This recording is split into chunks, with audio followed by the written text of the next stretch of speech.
guys. Well, welcome to the Bulletproof Your Immune System webinar. This is my first webinar using Zoom, so bear with me. Sarah told me to remind you guys to mute your microphones or your phones, and we'll be recording this, so we'll have access to this later. But so without further ado, welcome. Thank you guys for tuning in and being a part of this. I'm excited to kind of present this information to you guys and just really start to talk about the strength of the host, right?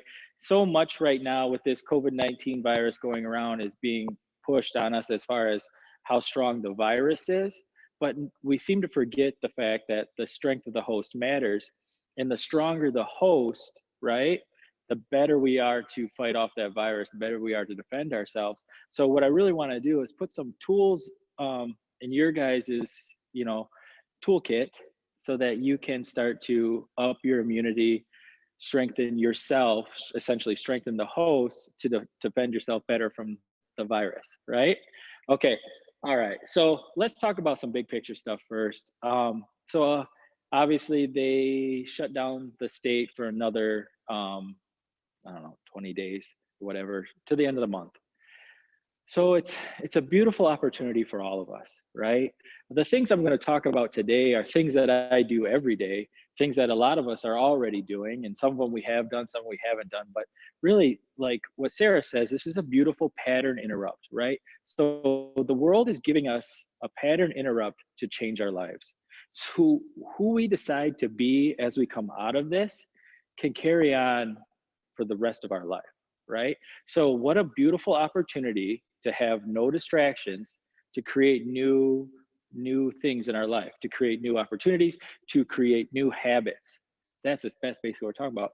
What a great opportunity to create new habits in our life. And what better time than now, when we have nothing but time to focus on those things, right? So use this time as your pattern interrupt. Use it as an opportunity to start to create those habits that'll carry on for you in the rest of your life and carry on for your family, so that when our children are older, that when the next big virus comes around, they have those tools already. They're doing those things. Those systems are in place so that the strength of their host is even better than ours. All right. That's really what we're talking about, right? We're taking time for ourselves to create better versions of ourselves. And as we come out of this, we're going to be even better than we were before. Okay. So keep that in the back of your mind as we go through all of these things. All right. Okay. So let's get to some content. Let's talk about some nuts and bolts. All right. So I have listed on the board 6 things that you can do right now that will begin to increase your immune system. The 7th thing is the thing that will begin to control your immune system. All right. But let's talk about each one individually. So the first one is sleep. All right. Now, right now, it's hard to sleep, right? Stress levels are really, really high. My recommendation is that everyone right now, because we have the time, is that we're getting between 8 to 10 hours of sleep. All right, 8 to 10 hours. If we can get 8 to 10 hours, our body will begin to reset. Our body will start to release human growth hormone. Human growth hormone is critical in the regeneration of cells. Human growth hormone is critical in the regeneration of tissues and healing and all of those things. If we're not sleeping and getting that deep REM sleep, we're not getting that release of that human growth hormone, right? And obviously that's that hormone that declines as we age. But right now, a lot of us, if we can focus on sleep, we can increase that. And we have to get that deep REM sleep. Okay, so you're like, Jacob, I already have a hard time sleeping. I wake up in the middle of the night. Okay, there's a few things we can do, and we'll talk more about them as we go. But the first thing is supplementation, right? So for me, the first supplement that I use to help me sleep better is magnesium. All right. All right, so magnesium. Magnesium is a really easy supplement to handle. There are varying forms of magnesium. What I use is I either use magnesium threonate or I use magnesium glycinate. The reason why I use those is because of the way they're released into the bloodstream, the way that they're digested in the digestive tract themselves, and I don't get much of a reaction from it, right? The things like magnesium citrate that would come in like the calm mixtures and things like that doesn't absorb as readily as like magnesium glycinate. So my recommendation, right, for you is either magnesium glycinate or magnesium threonate. Um, for whatever reason, we're not getting enough magnesium in a diet currently, right? It used to be the magnesium was in the soil, the grass grew, the cows ate the grass, we ate the cows, and then we got the magnesium in our diet. Well, right now, because of the way that our food source is coming to us, whether that's, feedlots and different things like that, there just isn't as readily available source of magnesium. So we have to supplement. Everyone should be supplementing with this, whether they can sleep or not sleep. In fact, we'll talk about magnesium again when we come down to supplements. All right. So magnesium. So start thinking about incorporating that in diet. You have to be a little careful. Too much magnesium, you could upset your belly. So start slow, start adding it in, and then see how kind of figure that out for yourself. And everybody's different. Okay. All right. The other one is melatonin. Now, there's two types of people with melatonin. Some that can handle it, like my wife, or some that cannot, like me. If I take melatonin, it kind of gives me some pretty crazy dreams. So I tend to shy away from melatonin. But I know too, again, it's one of those essential things that people need to have in their diet that we're just not getting. So try melatonin, right? So I'm gonna write that down.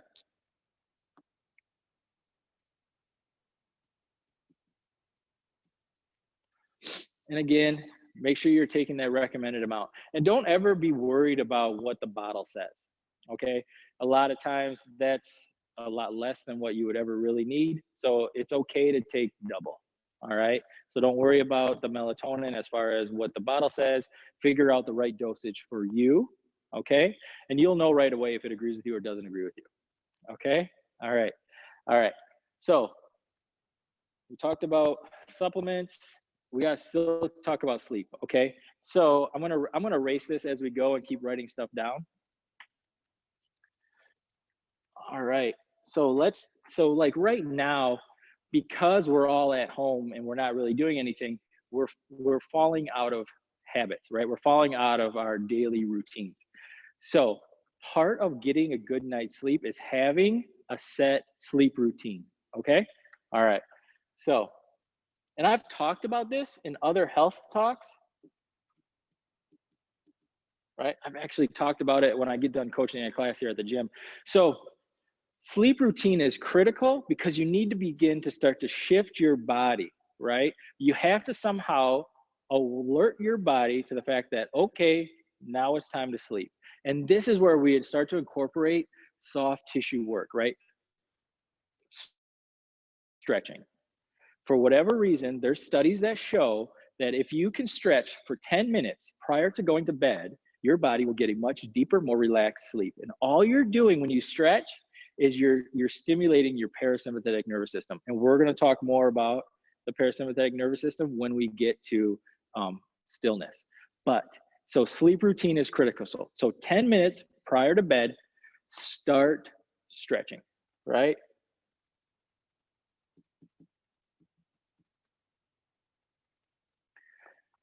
So for us, a lot of times, like especially people who sit at desks and things like that, really stretching your hip flexors, the front side of your body, getting yourself into this upright posture. If you have a foam roller, use a foam roller. If you need help with this, I'll be posting through our Facebook page. I'll be posting just some stretches to do prior to bed that'll help you get a deeper sleep, right? So again, sleep routine. And the same goes for for your kids, right? They're the same way. And what we have to get away from, guys, you can't just turn off your phone and go to bed. Like that just doesn't work. All right. If we're sitting there and we're flipping through Facebook and we're eliciting different reactions to their body, and again, we'll talk more about that, your body can't just go boom, boom, right? You can't just go, all right, here I am, Facebook, the world's melting down. I don't know what to do. Okay, I'm going to go to bed. That's not the way it works, right? You have to give yourself that grace. You have to give yourself that time to shift gears. So create that routine. Start stretching 10 minutes prior to bed. You can continue to watch TV, watch something that doesn't like fire you up in any way, that's a little relatively relaxing, right? You know, I can't tell you how many times I've watched The Office over and over, trying to create some calm for myself, but that just seems to be my go-to show. All right, so that plays a huge role. Sleep routine, 10 minutes prior to bed. Now, past that, you got to start thinking about your own thought process and that kind of stuff. And we'll get more into that down the list. All right, let's shift gears. All right, okay. So 8 to 10 hours of sleep. We're going to start a sleep routine. We got some supplements. Let's talk about exercise. All right. So exercise is really 30 minutes a day. That's the recommended amount, right? We don't have anything going on right now anyway. And if we're going to get a good night's sleep, we have to somehow expend this energy. All right. Now, it doesn't always have to be like hardcore, intense exercise. You need to get out, you need to elevate your heart rate, and you need to start to push blood into other areas of our body. All right. So here's the deal. I love walks, right? Going for walks, quieting your mind, breathing deeply, that kind of stuff is wonderful. However, this isn't what I'm talking about. What I'm talking about is exercise. What I'm talking about is getting your heart rate up and breathing heavy, right? Why do we want this? Okay. So when you breathe heavy, when you're exercising and you're taking those full lungs of air, you're taking and you're exchanging all the air out of your body, right? By turning over, bringing fresh air into the bottom recesses of our lungs, we push all the old stuff out, right? With that goes all the pathogens. With that goes all the stuff that's been sitting in there overnight and throughout the day, right? Because a lot of us just aren't getting those deep breaths. So if we can exercise, if we can elevate our heart rate and to start to breathe deeply, we can start to exchange it. Okay, so oxygenation, that's the word we're using here. All right. The second one, blood flow. Okay, so when you talk about immune systems and immunity, you have to talk about blood flow because blood carries with it everything that a cell needs to grow and to regenerate, right? Or a cell needs to grow, because like obviously we know there's cellular turnover in our body. Healthy cells recreate healthy cells, unhealthy cells recreate unhealthy cells. So blood flow carries nutrients, oxygen, everything that it needs. When you're not exercising and your heart's not pumping hard, it's not pushing blood to all parts of our body, right? So we need to exercise to pump the blood to bring all the nutrients and oxygens to those cells. So blood flow. All right. So again, elevating that heart rate for 30 minutes. Okay. And if you need, obviously, I guess I didn't even think about this. With the gyms, we have all those classes that are available online.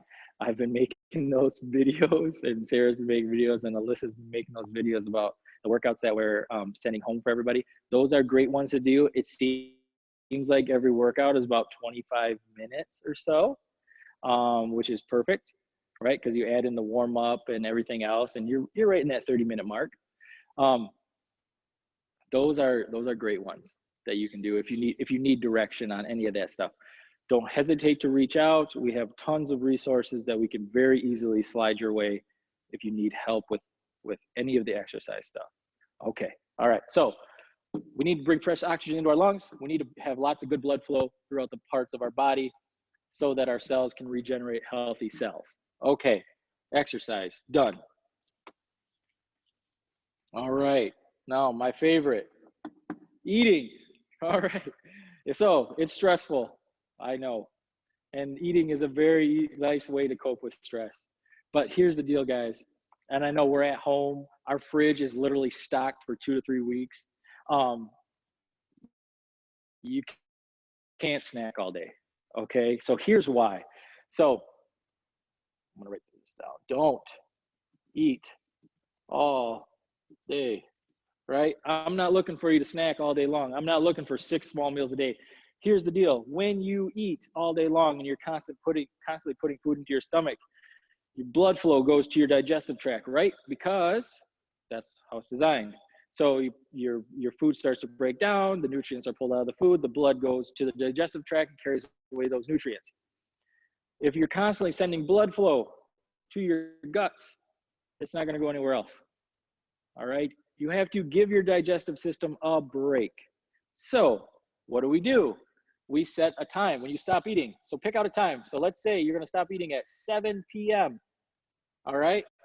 Now, it'll be different for everyone. Some people like to eat more at night, some people like to eat more during the day. So, pick a time to stop eating. And then pick a time to start eating.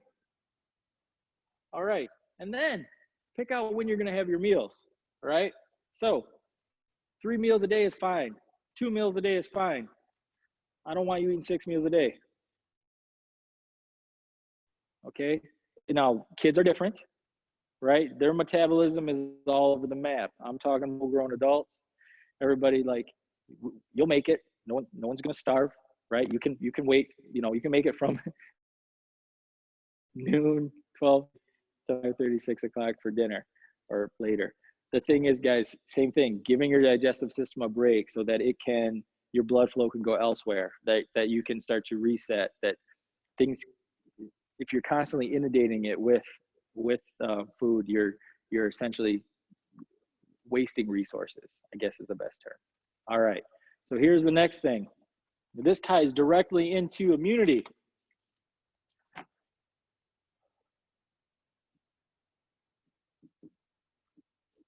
Sugar. Okay, so there's my sugar drawing. So here's the deal with sugar, guys. So we know, studies show that bacteria feed on sugar. Viruses are a little different, right? But it doesn't matter. Excess sugar intake increases inflammation throughout your entire body. If we're constantly inflamed, then we're essentially having to fight off, right? Our body is battling against the food we're eating. So if you're eating a ton of sugar, and this goes for alcohol as well, right? It's cute to be the day drinking homeschooler, right? But it's not real. Like, you can't do that. You can't have your body totally inflamed all day long, right? So what I'm talking about is refined sugars and sugar alcohols. Fruit's okay. Don't eat a ton of it. All right. But if you can reduce that amount of inflammation in your system caused by sugar, your body won't again waste resources. All right. So reducing that sugar so that if something is introduced into your system that your body does need to fight off, everything is readily available and ready to go attack that virus or bacteria, right? And the last thing we want to do is be eating something that feeds the bad stuff. And that's what sugar does. So cut the sugar out. All right. And then finally, we have to be eating our leafy green vegetables. So what's that mean? Here's the easiest thing to do, right? Literally, I've given this tip to people before and they've lost weight. Like, a salad a day. That's all you need to do, right? Take lunch, make it a salad every day. If you can eat a salad a day, you can get in the focus on the amount of greens, not the amount of toppings, right? Sarah loves salad. Sarah really likes is cheese and ranch dressing. Right? So what we have to do is we have to eat a salad a day, put good stuff in it, get those vegetables up. It's the easiest thing that you could do right now to incorporate enough vegetables into your diet. All right. So green, again, inflammatory foods. That's what we need. All right. Okay. That's all I'm gonna hit you with on the eating stuff. All right. We're not gonna worry about calories right now. We're not gonna worry about quantities and that kind of stuff. There's too much going on to worry about that. It's just about quality of the things going in. All right.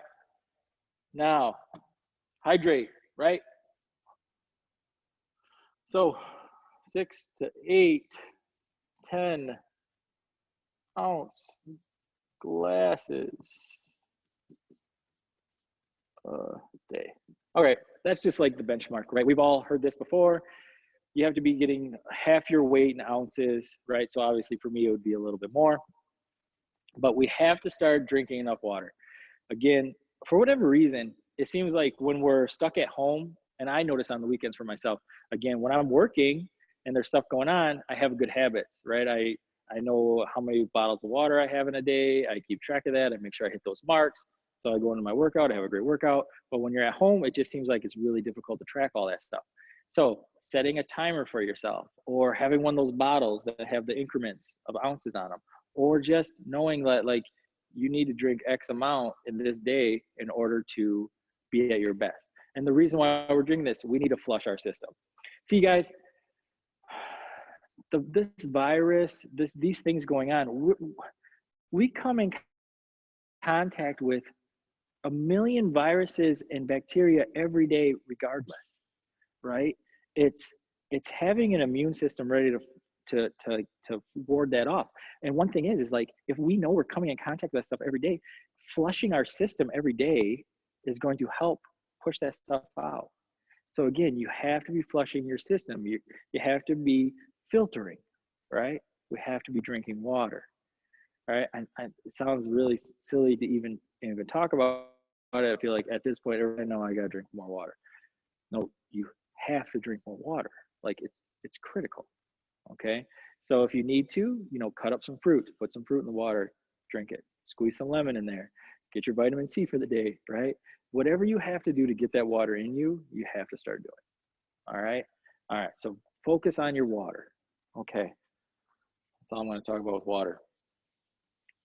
All right. So now supplements specifically related to immunity. We already talked about the big one, right?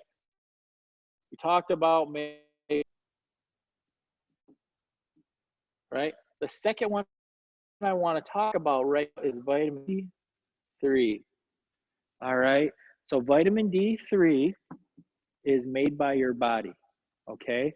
Vitamin D3 converts in your system when you come in contact with the sun. So we have a couple options, and it's hard right now. Well, here's the story. So for the first time in a long time, I made my first doctor's appointment, and I had my blood work done and a whole checkup. Healthy as a horse, don't worry, guys. But they called me, said Jacob was, gosh, end of January. They said, Jacob, everything came back great. Your vitamin D3 levels are low. And I think the lady's, I can't remember the lady's name. But I says, yeah, I know, Pam. It's January. There's no sunshine. I know my vitamin D3 levels are low. But thankfully, she brought this to my attention, and I started to supplement with vitamin D3. Okay, so vitamin D3 is available at different places, different stores. The quality is important, and vitamins are one of those things you get what you pay for. So the more expensive the vitamin, probably the better it is. Now mine, I have like a dropper that goes in water. You can take capsules. Right now, so normally I'm about 5 to 10 or 5 to 6,000 IUs a day is what I take. All right. Now, virus, I'm taking 10,000 IUs a day, right? Which seems like a lot, but when you just drop it in your water, like a big deal. So vitamin D3 has a direct effect on this virus, right? So make sure that you're getting that in your system. All right. Make sure that you're getting some, and if you don't have access to vitamin D3, make sure when the sun is out, 30 minutes of sun exposure onto your face or hand and arms, right, will help convert that into vitamin D3 in your body. All right. The other thing, I think there's vitamin D exists in a lot of other foods. I think there is vitamin D in red meat and things like that. All right.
Okay, Can you hear me now?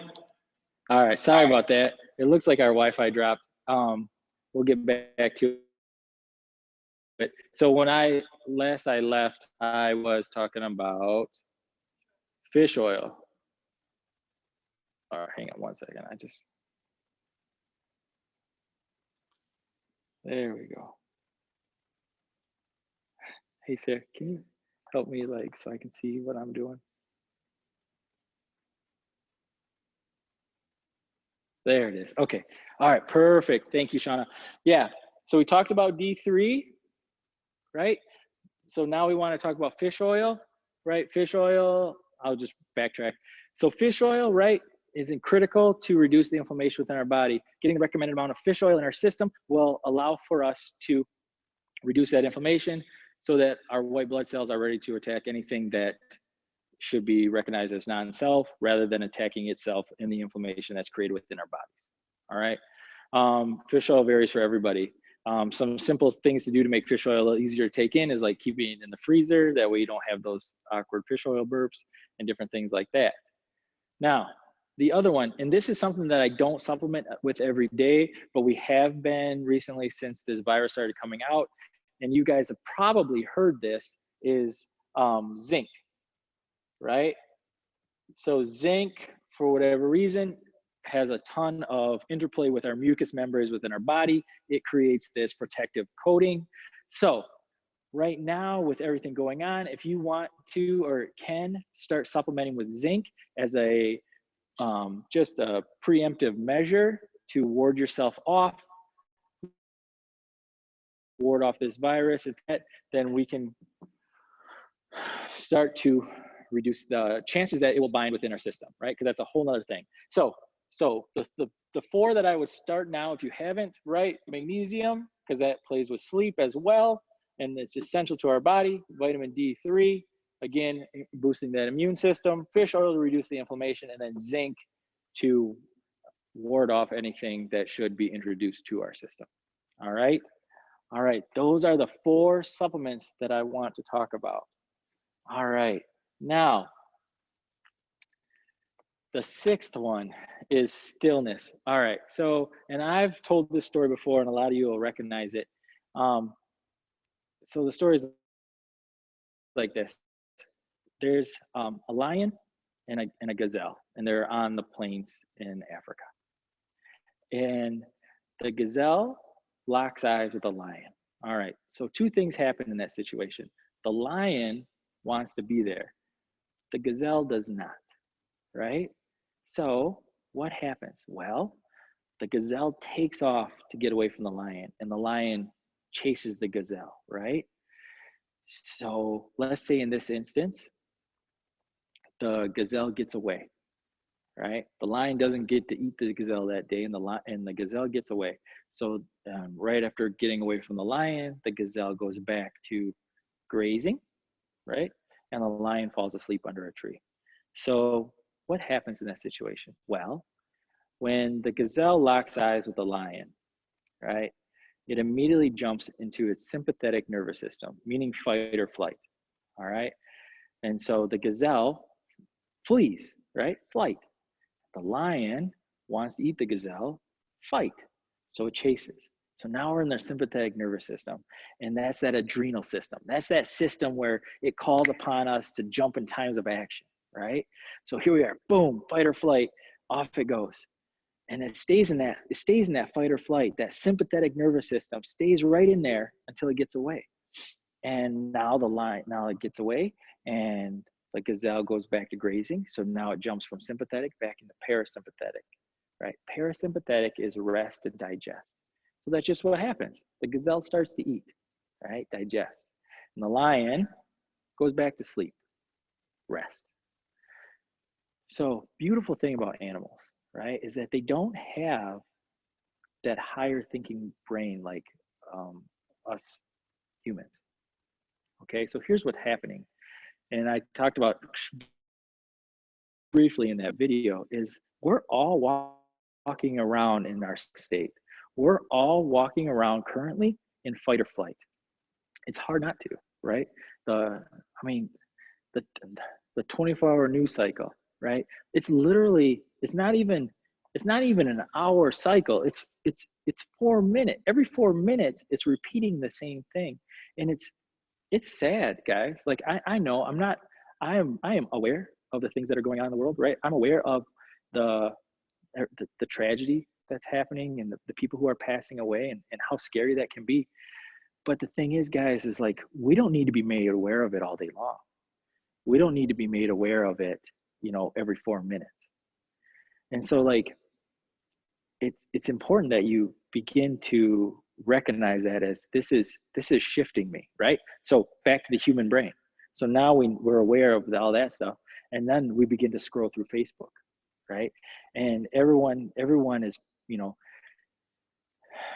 you know posting about, oh, this 33-year-old healthy man just died of COVID-19, or this thing happened, or this doctor, or stay home so we don't have to. I get it, right? We got the point. This stuff is scary, but now we internalize all of this, right? And we store it in our brain. The lion doesn't store that interaction with the gazelle in his brain. It's over with, right? The gazelle isn't mad at the lion for the rest of the day for chasing it. It's over with. It shifts gears, right? It's eaten. So same idea, guys. We have to give ourselves grace and time to get away from this stuff, right? You can't walk around in fight or flight, and that's just what this is doing. This news cycle, the Facebook stuff, the social media in general, it is pushing us into a state of fight or flight all the time. And it's a highly, highly, highly addictive state, right? So we can't continue, right? You can't continue to be in this state and expect your body to fall asleep at night, rest properly, to think about things you have control over, have perspective, gratitude, things like that. All that is lost when you're in this state of fight or flight. So we have to begin to shift out of it. All right. So I write stillness, but what I mean is stillness in your mind. And that can come from anything. That can come from that walk outside, right? That 30-minute walk that I said wasn't exercise, right? It can come from meditating. It can come from yoga. It can come from, you know, it, listening to music, prayer, all of those things, right? We just need a moment to quiet our mind and shift our gears, right? If you can't do that, you'll never come from sympathetic back into parasympathetic, right? And the tool that I use personally on a daily basis is breath work, right? So I practice breathing, right? And I do a 5-10 breath. So I breathe in for 5 seconds through my nose, and I exhale for 10 seconds out my mouth. I do that 5 times, right? And I do it 3 or 4 times a day. And what that does is it's a quicker response for me. It'll immediately take me from, and I was doing this, but obviously before all this stuff happened. You know, when you put yourself in a situation like I am with the businesses and everything going on and that kind of stuff, like stress comes at you fast and quick, and you have a lot of interactions that go on throughout the day, and you begin to lose perspective as to like what's really important, right? And so by doing that, and because my brain was running away with me and I was focusing on all the negativity rather than all the great stuff that was happening every day within the walls in the office and everything like that, I realized that to do something, and I can't just step away and meditate for 15 minutes. So I began to breathe, right? And that breath allowed me to shift, that allowed me to have perspective, that allowed me to realize that like whatever these interactions are 90% not related to me and more having to do with whoever it was that I was interacting with, right? Same thing, guys. Like you have to breathe.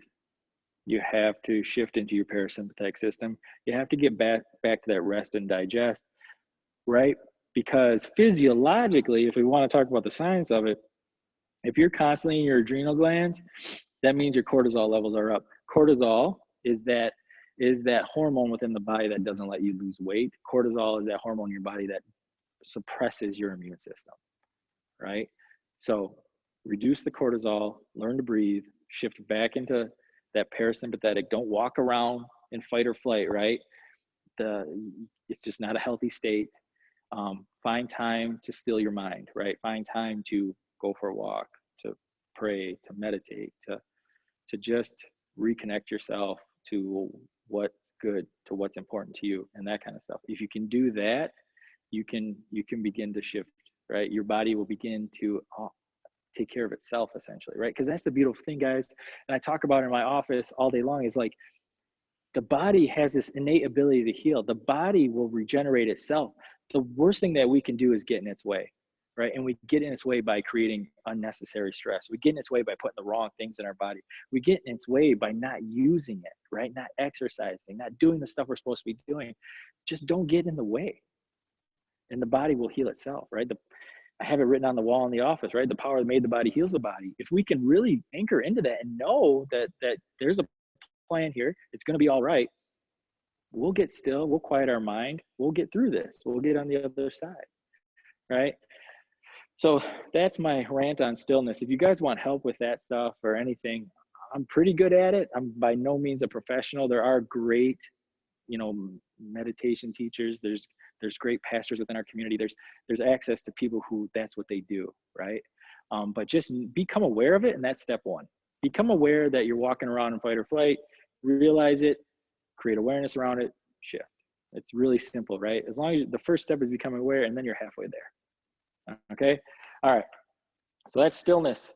And then finally, chiropractic care. All right. I have to talk about this. This is what I do. So chiropractic care, right?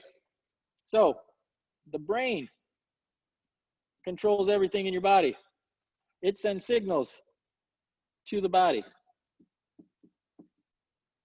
When we have something bad happen, we have stress. We just talked about it, right? Stress is oftentimes stored physiologically within our musculature, within our musculoskeletal system, right? What happens when we get enough stress? Things shift. So when things shift, we call that a subluxation, right? A subluxation is just a shift of vertebrae that doesn't allow the brain to communicate with, all right, to the body, those healing messages, right? So healing messages,